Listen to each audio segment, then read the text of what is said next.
اور سب لوگ کیا حال ہے؟ میں ہوں نمان نذیر اور آپ دیکھ رہے ہیں این نذیر ٹی وی۔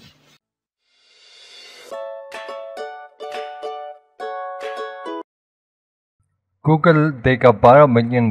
گوگل نے فیصلہ کیا ہے کہ نسلی انصاف کی تنظیموں کو $12 ملین دے گا۔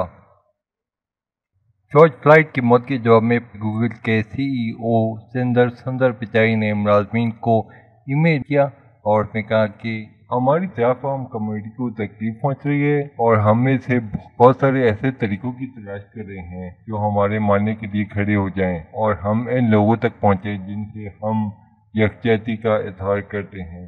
مثال کے طور پہ گوگل نے اس بات کی تشہیر کی کہ کس طرح کلارک اسٹاؤن پولیس ڈپارٹمنٹ نے جی سویٹ کو معلومات اور ڈیجیٹل شواہد کا اشتراک کرنے کے لیے استعمال کیا۔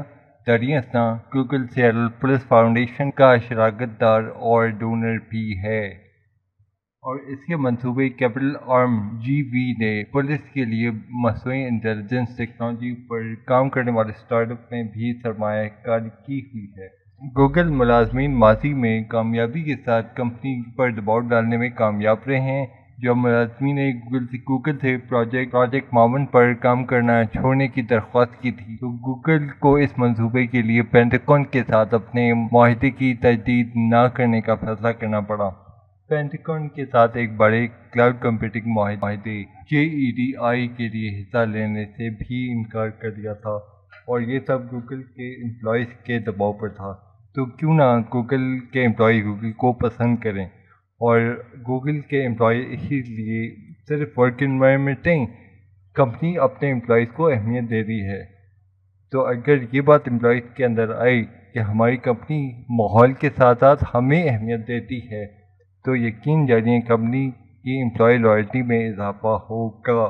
تو اسی لیے گوگل دنیا کی نمبر 1 کمپنی اور بہترین دماغ رکھتی ہے کیونکہ اس میں آنے والا شخص دوبارہ سے وہاں سے جانا نہیں چاہتا۔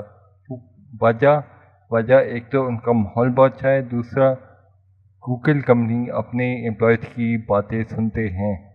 گوگل کمپنی اہمیت دیتی ہے اپنے امپلائیز کو، بھلے وہ امپلائیز کسی بھی نسل سے تعلق رکھتے ہوں۔